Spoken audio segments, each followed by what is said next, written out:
Bien, mesdames, messieurs, bonsoir. Merci d'être sur Ténéré et sur cette nouvelle émission que vous propose la télévision Ténéré. En effet, dans ce tourbillon d'événements, d'actualité, toutes les questions que se posent les Nigériens vont être abordées par l'émission L'Interview qui reçoit pour son premier numéro le ministre des Affaires étrangères du Niger, mais surtout le président du PNDS Tareya, monsieur Bazoum Mohamed. Bienvenue.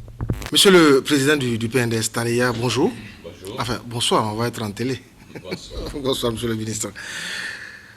Cette affaire de bébés dits importés ou trafiqués, on a l'impression que c'est carrément l'affaire de votre régime. Comment ça? C'est-à-dire que vous en faites quand même une affaire, on a l'impression que vous en faites une affaire pour éliminer, on va dire, un adversaire politique. Mais je ne le pense pas du tout. Je ne vois pas comment vous pouvez faire une telle assertion. Vous n'avez jamais entendu un quelconque de nos partis politiques en parler. Je me suis, en tant que président du PNDS, Tareya, de propos délibérés gardés, d'en parler. J'ai eu pourtant quelques occasions à cet effet, simplement parce que c'est une affaire judiciaire, de surcroît une affaire qui a à voir avec l'intimité de personnes qui ont le droit à la protection. Et pour ces raisons-là, nous nous sommes gardés d'en parler, a fortiori l'instrumentaliser. Mais malheureusement, c'est une question en soi et au regard des personnes qu'elle implique à forte charge médiatique, pour ainsi dire. Et enfin, malheureusement, un des concernés, en l'occurrence le président Hamamadou, a voulu l'instrumentaliser pour faire une grande campagne avec beaucoup de tapage, et cela, me semble-t-il, ne lui rend pas service. Mais votre volonté tout de même d'écarter, d'affaiblir politiquement le président du Modern Falumana, c'était clair, vous l'avez même dit. Si, comme adversaire politique, nous avons une occasion d'affaiblir quelqu'un qui, lui, n'a jamais fait mystère de sa volonté de régler notre compte, nous sommes dans notre bon droit. Je pense que c'est de bonne guerre, comme on dit. Si cette affaire-là pourrait contribuer à l'affaiblir, c'est tant pis pour lui, parce que comme homme politique, il n'avait pas le droit de faire certaines choses. Là où nous sommes, nous avons le devoir d'être des modèles. Et il y a des choses qui nous sont interdites. Lorsque nous avons la faiblesse de ne pas nous en prémunir, nos adversaires n'ont aucune raison de ne pas, n'ont aucune occasion, n'ont aucune raison, de nous rater. Donc cette affaire tombe pile au bon moment, on va dire comme ça. Si on veut comprendre les choses de cette façon, on en a le loisir. Alors, cette question, est-ce que le régime a peur du président Hamamadou? Pourquoi aurions-nous peur du président Hamamadou? Posez-vous la question. Alors pourquoi vous l'accusez de vouloir fomenter un coup d'État? Nous avons dit au mois de mai qu'il y avait eu de la part de son parti et de lui-même par conséquent une volonté de déstabiliser le régime qui s'est traduite à travers un certain nombre d'actes concrets les 17, 18, 19, 20 mai passés. Ce sont des faits que tout le monde a pu observer, dont nous avons tous été témoins. Nous n'avons pas inventé l'attentat contre le domicile du député Ben Omar. Nous n'avons pas inventé la manifestation très violente des étudiants. Nous n'avons pas inventé l'attentat contre le siège de notre parti, le domicile du ministre de l'Emploi. Nous n'avons pas inventé les manifestations de rue dans la ville de Niamey.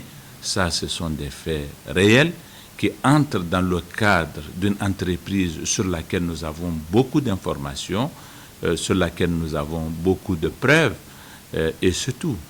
Mais les preuves, on ne les a toujours pas vues, monsieur le ministre. Elles sont en possession des juges qui instruisent cette affaire. Et les personnes impliquées sont pour le moment en liberté provisoire. Alors, est-ce que lui, Mamadou, a raison d'avoir peur du régime? Il n'a pas raison d'avoir peur du régime au sens où il devait fuir le pays s'il n'avait pas tort dans l'affaire d'enfants trafiqués. Parce que tout simplement, il n'y a personne en prison pour ses opinions politiques dans ce pays. Et ça ne s'est même jamais passé au plus fort des régimes qui n'avaient rien de légitime et qui n'attendaient pratiquement rien du peuple. Nous n'avons pas assisté depuis 1990 à tout le moins à des assassinats et à des choses qui auraient pu faire peur à des hommes politiques. Mais je voudrais, si vous le permettez, faire quelques remarques sur la posture qu'affectionne M. Hamamadou lorsqu'il est en difficulté. À chaque fois qu'il est dans l'opposition, et il est le seul en cela, il n'a de cesse d'accuser le pouvoir de vouloir l'assassiner. Nous avons passé plusieurs années dans l'opposition. Vous n'avez jamais entendu M. Issoufou dire que le pouvoir veut l'assassiner. Pas davantage qu'aujourd'hui, vous n'entendriez dans la bouche de Seyni Omar, de Mahaman Ousmane, de Mamadou Tanja ou de tout autre homme politique de telles accusations.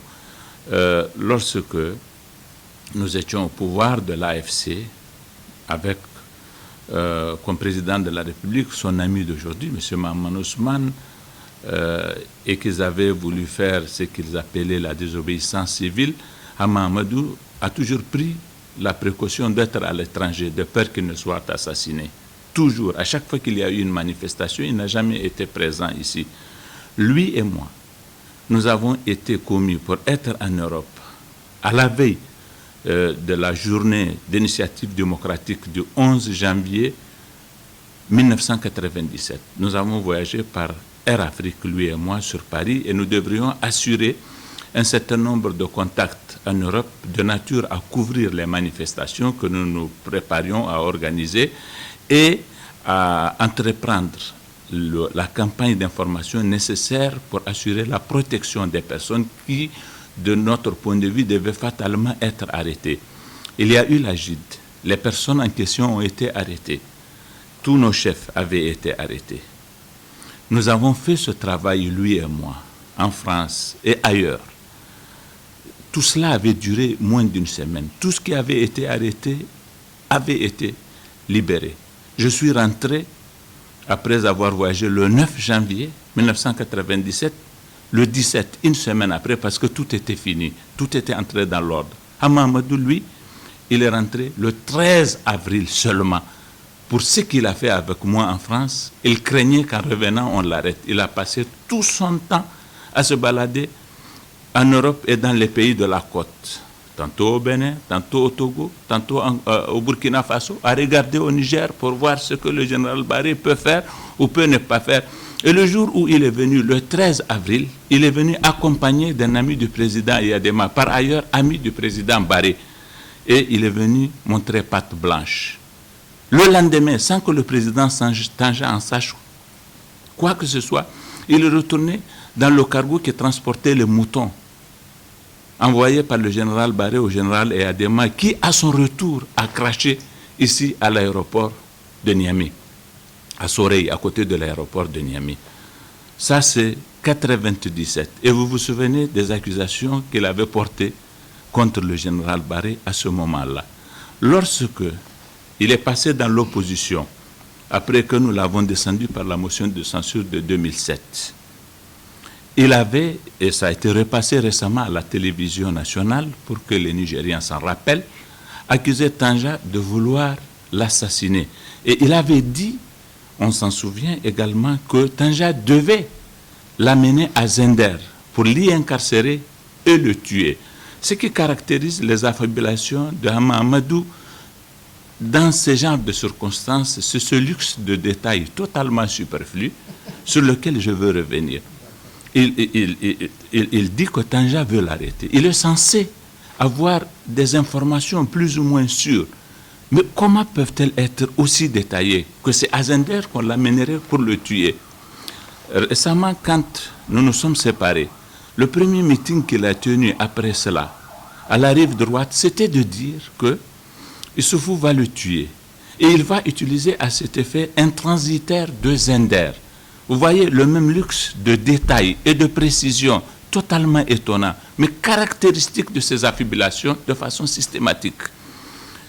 Par la suite, on devait l'assassiner avec une poudre de couleur jaunâtre. Et on a remis aux personnes qui devaient le tuer une somme de 40 millions. Là encore, c'est précis, 40 millions. Pas un sou de moins, pas un sou de plus. Enfin, la dernière affabulation, c'est que c'est de Libye que le poison est importé. Et ses effets se feront sentir 5 mois après qu'il aura ingurgité le poison en question.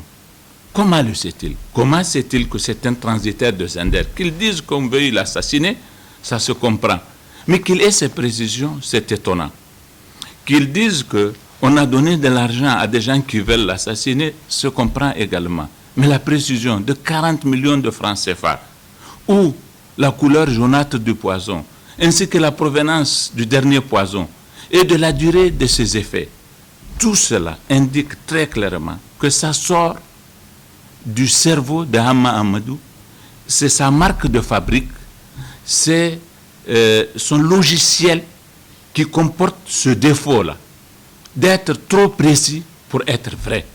Donc, je ne pense pas que nous avons une quelconque raison d'en vouloir à Hamma Amadou au point de vouloir le tuer. Tout comme avant nous, aucun régime n'avait eu une intention funeste de ce genre à son égard. Et dans cette affaire d'enfants trafiqués, je l'entends, et ça le dessert malheureusement, je suis affligé pour lui et affligé pour tous les militants qui ont cru en lui et qui, pour certains d'entre eux, peut-être continuent de croire en lui, de le voir se répandre sur les médias internationaux à parler du ventre de sa femme, de la grossesse de sa femme et des choses intimes de ce genre-là. Il ne devait pas faire étalage de ces choses parce que la morale prohibe un tel comportement. Et je l'entends vouloir faire de démonstrations dans une affaire pourtant simple. Si vraiment ces enfants appartiennent à sa femme, est-ce que vous concevez qu'elles doivent rester un seul jour en prison? Quel est le Nigérien, si modeste soit-il, qui accepterait qu'on vienne de façon injuste lui prendre son épouse, l'amener en prison en disant que ses enfants ne lui appartiennent pas? Qui qu'il soit, ce serait démené, ce serait débattu pour qu'elle ne passe pas une seule nuit en prison. Et pour cela, la chose est simple. Exiger du pouvoir que illico presto, il fasse un test ADN qui permette de certifier que les enfants appartiennent à sa femme. En l'occurrence, et pour ce qui le concerne, je voudrais au nom du gouvernement lui dire que nous sommes prêts, totalement prêts, à ce que cette affaire-là finisse et de la façon la plus simple et rapide possible. Étant en France et faisant confiance, comme il l'avait dit récemment à la justice française, il doit pouvoir faire confiance à l'ordre des médecins français et au laboratoire français. Qu'ils prennent contact avec l'ordre des médecins français. Je parle au nom du gouvernement. Que l'ordre des médecins français ou l'ordre des médecins de n'importe quel autre pays, mais français, surtout puisqu'il est là-bas et qu'il a confiance à la justice française. Que l'ordre des médecins français ou toute institution compétente et appropriée commette un laboratoire qui vienne faire les prélèvements ADN nécessaires. Si, comme il le dit, ses enfants appartiennent à sa femme, en un seul jour, on le saura. Et le gouvernement est prêt? Le gouvernement est prêt. Et l'affaire finit totalement. Il n'y aura plus de poursuites contre sa femme. Il n'y aura a fortiori plus de poursuites contre lui. Et nous en aurons terminé avec cette affaire qui nous gêne tant, nous tous, nous aussi comme lui, parce que ce n'est pas, je vous assure, honorable qu'une personnalité de ce niveau continue à faire un tapage médiatique sur des questions qui lui sont très intimes et qu'il expose comme ça à la face du monde. Monsieur le Président, vous qui êtes ministre des Affaires étrangères du Niger, ces derniers temps, vous devez avoir beaucoup de travail à expliquer à nos partenaires justement ces accusations graves d'assassinat. Le président de la République veut l'assassiner. De l'autre côté, du coup d'État, nos partenaires doivent vous poser beaucoup de questions. Pas du tout. Alors, je vous assure que je n'ai jamais rencontré un seul diplomate avec qui j'aurais parlé de ces questions-là. Tout le monde sait que cette affaire regarde quelques familles. Nous sommes tous malheureux pour elles, qui, en plus de souffrir de n'avoir pas eu des enfants, aujourd'hui se retrouvent séparés en prison.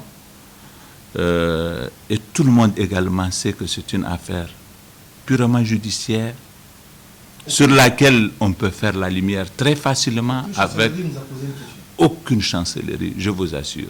Et maintenant, quant à ce que peut prétendre faire ou veut faire Mahamadou, c'est des questions dérisoires. Mahamadou est un homme qui ne croit qu'au bras de fer, qui était tout à fait confortablement au pouvoir, avec, je puis vous le dire, des pouvoirs réels. Je l'ai vu exiger du président de la République qu'il enlève, qu'il saute le procureur général près la cour d'appel de Niamey. Ça a été exécuté. Je l'ai vu exiger ceci, je l'ai vu exiger cela, des choses totalement inconcevables. Mais le président Issoufou, compte tenu de son éducation, de sa politesse, de sa gentillesse, il lui a fait droit à tout cela. Je l'ai vu avec tant de pouvoir, avec tant d'avantages, si confortablement à la tête de l'État. Il y a renoncé simplement parce qu'il a fait des calculs erronés. Et aujourd'hui, il se retrouve dans cette situation-là. Si il avait été sage et s'il s'était contenté de ce que Dieu lui a donné comme sort et qui est enviable, je vous assure, aujourd'hui, il n'en serait pas là. Mais il est ainsi fait, le pauvre, de vouloir beaucoup plus qu'il n'a, et ça peut le conduire à sa perte. Alors, Monsieur le Président, comment expliquez-vous votre absence, le Président de la République, vous-même, le ministre de la Justice, le ministre de l'Intérieur, pendant que tout le processus de son mise en accusation jusqu'à sa fuite ou son départ, comme vous voulez? Mais je n'étais pas à Niamey parce que nous sommes tous en congé. C'est la preuve que c'est une affaire banale, routinière, qui regarde le doyen de juge. Est-ce que ce n'est pas l'impression que vous voulez plutôt donner? Non, pourquoi? C'est une pure coïncidence en l'espèce, mais c'est en même temps la preuve, tout simplement, que c'est une affaire de justice totalement routinière. Totalement routinière. Votre absence, ce n'est pas vraiment parce que vous êtes gêné que c'est... Mais pourquoi nous serions gênés? Vous pensez vraiment que nous pouvons être gênés par une démarche qu'entreprend, parce que le moment est arrivé, un juge qui est en charge d'un dossier, qui connaît son évolution en fonction des délais qui sont parfois et des circonstances qui sont liées à l'affaire en question. Toujours concernant cette affaire, monsieur le président du PPNDS Taleya, aujourd'hui, Abdoulabo garde prison. Comment arrivez-vous à le convaincre qu'il est encore un ami, qu'il est encore votre allié politique? Et il n'est pas en prison parce que nous l'avons accusé de déloyauté, parce que nous avons porté contre lui des accusations qui concernent notre gestion de l'État. Il est en prison en vertu d'une affaire dans laquelle il est impliqué sans que cela ait à voir avec ses responsabilités de ministre. Cette affaire, parce qu'elle est détachable justement de sa fonction de ministre, a permis qu'il ait pu être arrêté sans qu'on ait eu besoin d'un acte quelconque de la part du président de la République ou du gouvernement. Mais c'est là justement que les gens saluent votre génie, le génie du régime, à vouloir faire tout pour séparer cette affaire de... C'est extraordinaire. C'est parce qu'elle est séparée. Mais si Hama Amadou n'avait pas été accusé d'avoir été complice de sa femme, soupçonné d'avoir acheté des enfants au Nigeria, rien ne lui serait arrivé non plus. Pourquoi nous n'avons pas arrêté un autre ministre? Pourquoi, du moins, la justice? Pourquoi la justice ne s'est-elle pas intéressée à un autre ministre? Elle s'est intéressée au seul ministre dont la femme est allée au Nigeria et revenue avec un enfant. Excusez-moi de parler de ces choses-là. J'en suis franchement gêné. Abdoulabo étant un ami, un collègue. Mais il n'a pu être dans cette situation que dans la mesure où un juge a porté de soupçons contre lui, consistant dans une complicité avec son épouse. C'est tout. Donc ce n'est pas vraiment, il n'est pas le prétexte pour atteindre Mahamadou, comme cela se dit. Pourquoi le serait-il? On n'avait pas besoin de lui. Et s'il était célibataire, qu'est-ce qu'on aurait fait? Et s'il était célibataire, on l'aurait quand même, pensez-vous, arrêté? Ou bien on aurait inventé un autre bouc émissaire dont la femme ne serait jamais allée au Nigeria, à plus forte raison amener un enfant. Il n'a pas été sacrifié.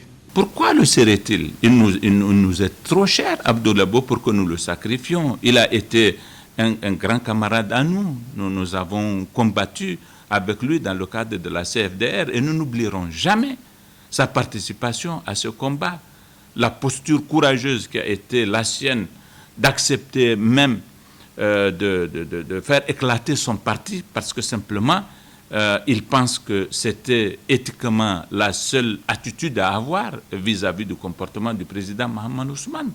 Alors, je suis sûr que maintenant que vous avez pu finir momentanément avec Ama, puisqu'il a fui, puisqu'il n'est pas là, je suis sûr que, bon, on va arranger une libération pour M. Abdoulabo. Ça, c'est une affaire de la justice. Je vous assure que si vous pensez que le doyen de juge est un homme que nous pouvons manipuler comme ça, ou que la justice, de façon générale, est à notre disposition pour que nous en fassions ce que nous voulons à notre guise, vous vous trompez. En tout cas, moi, je ne ferai pas l'injure à la justice de penser qu'elle est totalement à nos ordres. Et cette affaire, une fois de plus, que M. Mahamadou le veuille ou pas, que ses militants et tout ce qui le soutiennent le veuillent ou pas, est une affaire de justice. Et si M. Mahamadou ne s'était pas trouvé dans cette situation où il est accusé de quelque chose de tout à fait lamentable, rien ne lui serait arrivé. Monsieur le Président, toute autre chose à présent, les partis membres de l'ARDR, l'opposition politique, vous accusent de vouloir démanteler leur structure politique. C'est un débat que nous avons fait, vous et moi, déjà, et sur lequel j'ai eu à plusieurs occasions à apporter de nombreuses réponses. Il n'y a pas un plan PNDS pour démanteler le MNSD, le CDS? Pourquoi nous aurions le plan? Vous savez, nous avons été dans l'opposition. Je vais le répéter, je vous l'ai peut-être déjà dit. En 1994, ici au ministère des Affaires étrangères, dans l'auditorium Sani Bako, nous avons un conclave des partis de la majorité de l'AFC à l'époque. Les ministres, Souley Abdoulaye et Abdourahmane Hamma, ministres éminents de CDS, Rahman, m'ont tiré de côté, m'ont amené dans le jardin des Affaires étrangères pour me dire que nous allons changer de Premier ministre. Le président de la République ne peut plus continuer avec son Premier ministre Issoufou Mahamadou. Nous voulons le changer et nous vous proposons d'être Premier ministre à sa place. Je leur ai dit que je trouve qu'il s'agit d'une ingérence dans les affaires internes du PNDS Taraya parce que ce n'est pas à eux de décider qui doit être le Premier ministre du PNDS Taraya. Et je trouve, leur avais-je dit, qu'ils sont ingrats de voir les choses de cette façon. Je suis allé avec Massoudou Hassoumi dire au président Ousmane que je décline son offre pour laquelle je ne l'avais pas remercié et profiter pour lui donner le conseil d'avoir un autre comportement vis-à-vis du président Issoufou qui est pratiquement élu. Avec lui, c'était un ticket à 3. Jarmakoui, Issoufou et Ousmane, pratiquement qui avaient été élus, je lui ai dit qu'il doit pouvoir survivre au moins à son premier gouvernement. Nous n'entendions pas en faire un Premier ministre pour 5 ans, lui avais-je dit, mais je trouve que le moment est mal choisi. Je pense que de leur part, c'était une tentative de notre division. Et si j'avais accepté cette offre, je suis convaincu que notre parti aurait été divisé.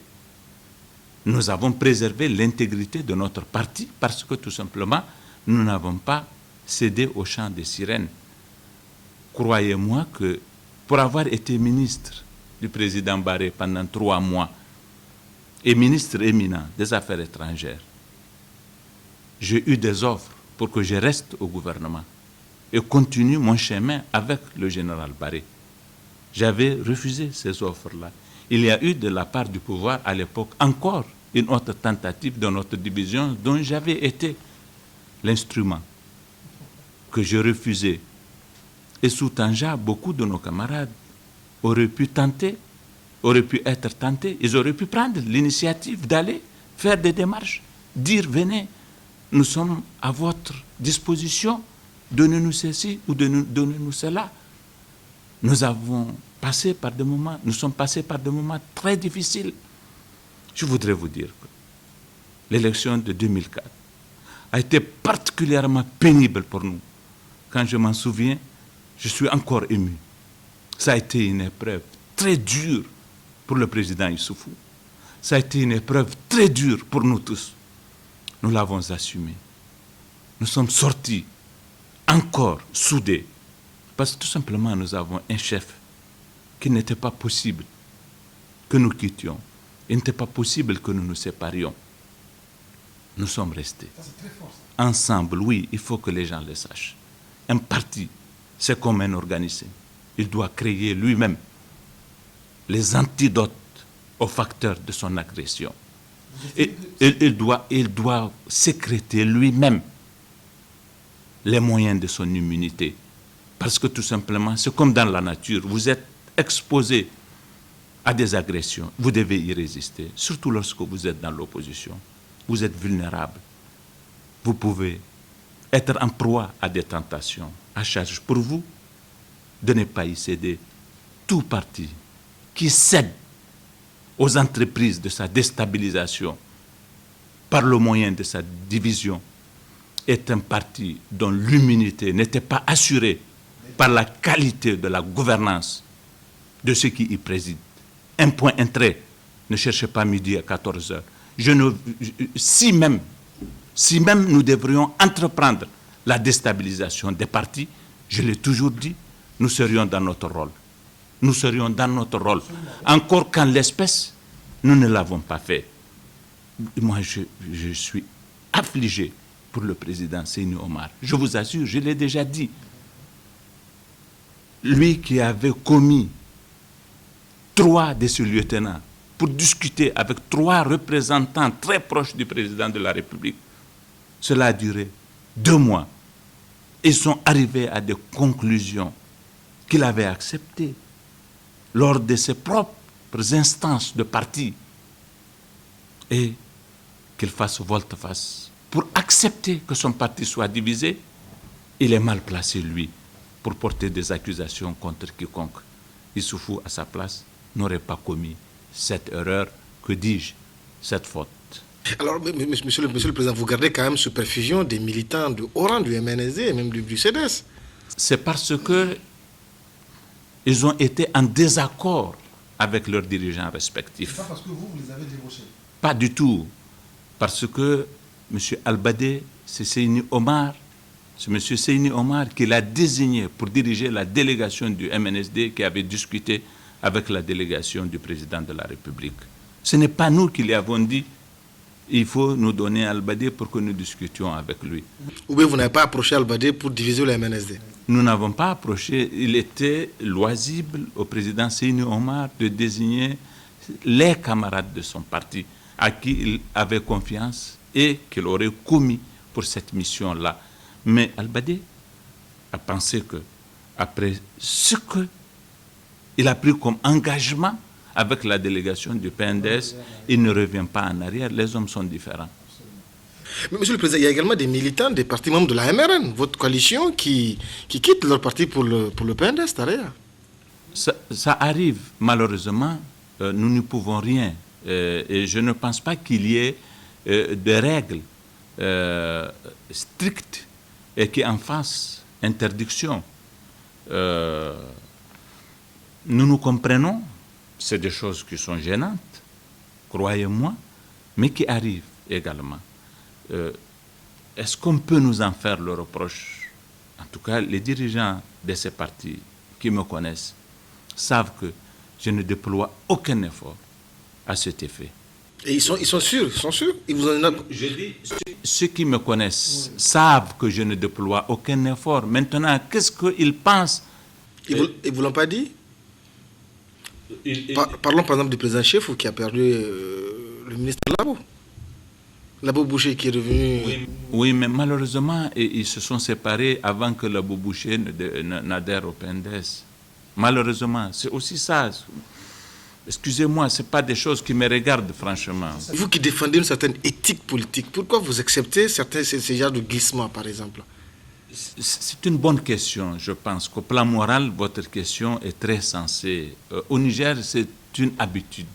Vous savez, les mœurs, elles se constituent comme ça, à la pratique. Ce n'est pas des choses qu'on a définies. C'est une mœurs politique des Nigériens, même lorsque on est dans une coalition, on quitte un des partis pour l'autre. Et en général, on quitte le moins fort pour le plus fort. Ce sont des mœurs comme ça, sur lesquelles moi, personnellement, j'ai mon opinion que je n'ai peut-être pas le droit d'exposer, mais je le constate. Monsieur le Président, restons toujours dans cette question d'actualité. La présidentielle de 2016 a considéré qu'il n'y a pas de ténor qui ne soit pas candidat, Ousmane également. Quelle serait la crédibilité d'une élection qui priverait le président Issoufou d'un vrai challenger? Ce serait dommage que le président Issoufou n'ait pas de vrai challenger. Moi, comme président du parti, j'aurais été encore plus enthousiaste si le MNSD était un, si le Lumana était un, si CDS était un. Votre victoire serait plus... Ah oui, à vaincre sans péril, on triomphe sans gloire. Nous aurions, en le vainquant, triomphé avec beaucoup de gloire.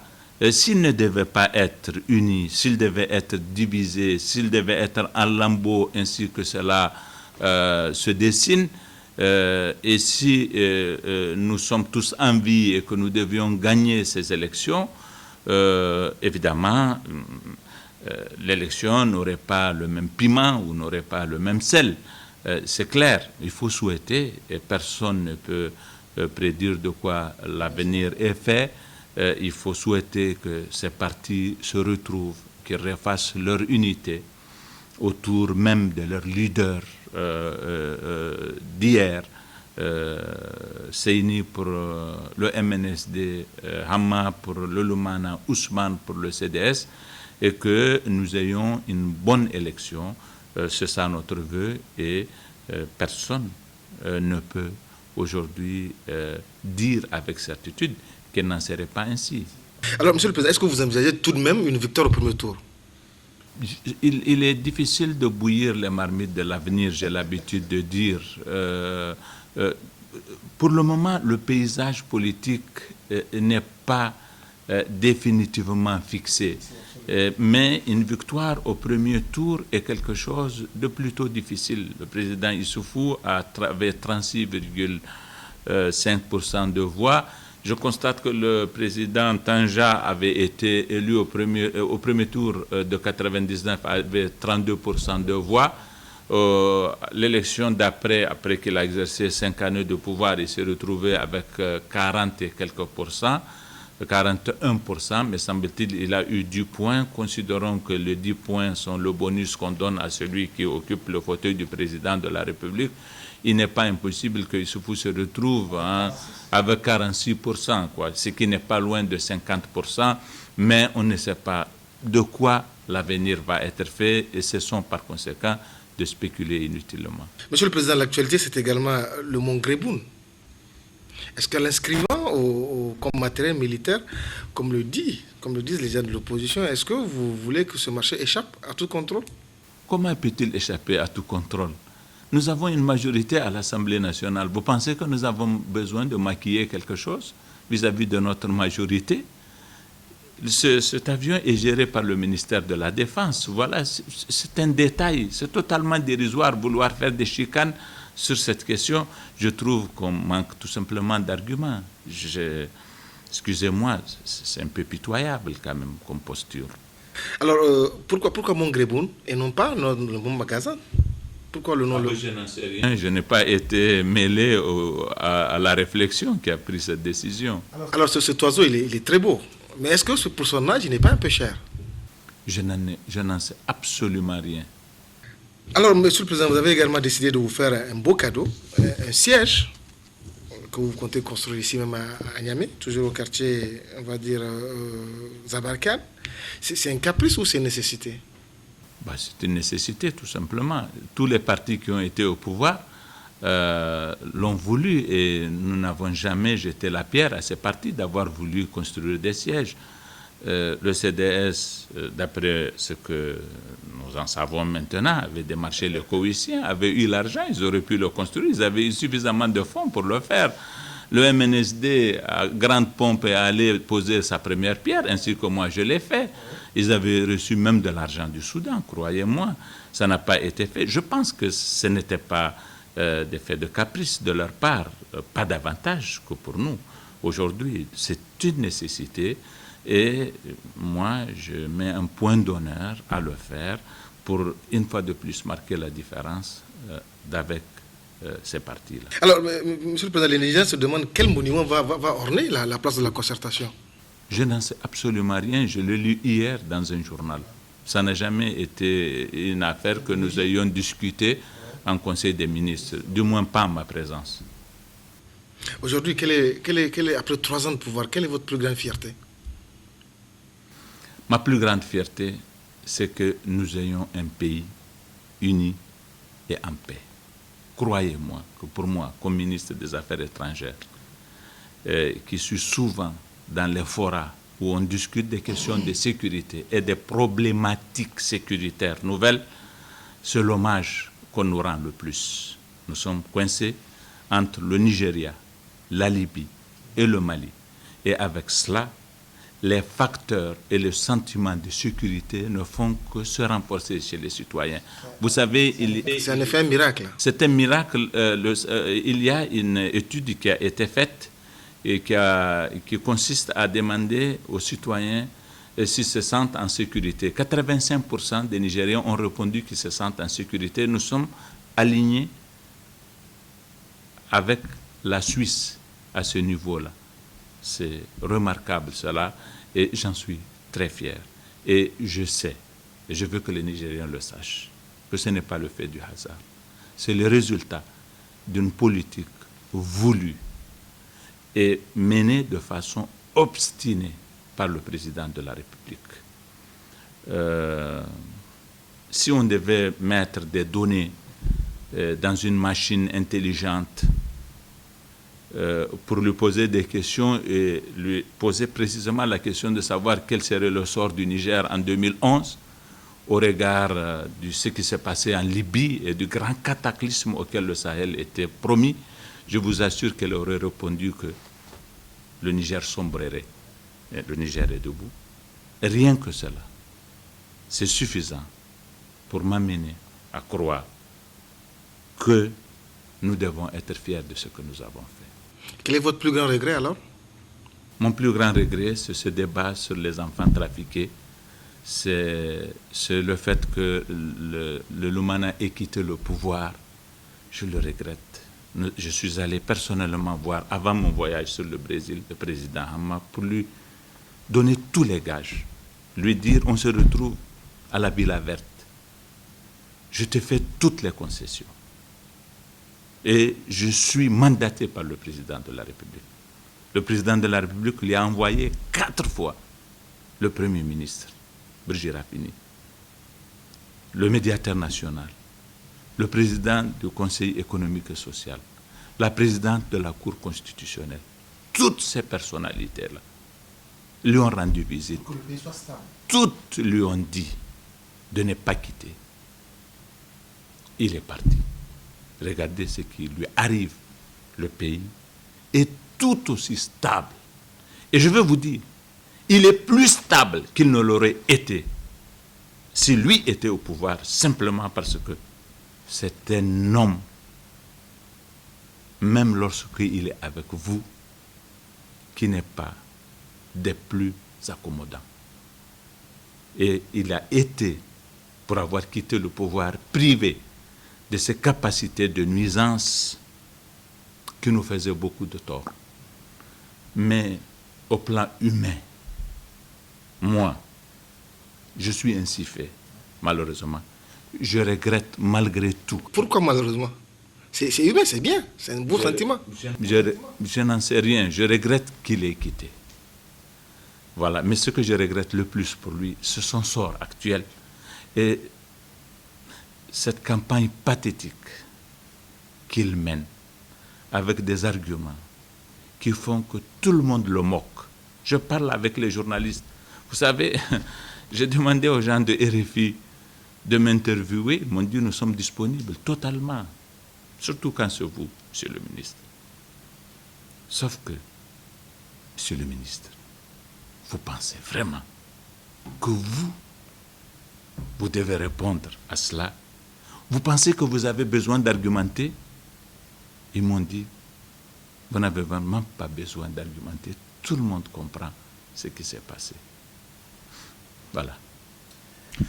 Alors, c'est là votre premier numéro de l'émission L'Interview. Je vous remercie de nous avoir suivis. C'était donc le président du PNDS Tarea, M. Bazoum Mohamed, ministre nigérien d'État des Affaires étrangères et de la coopération.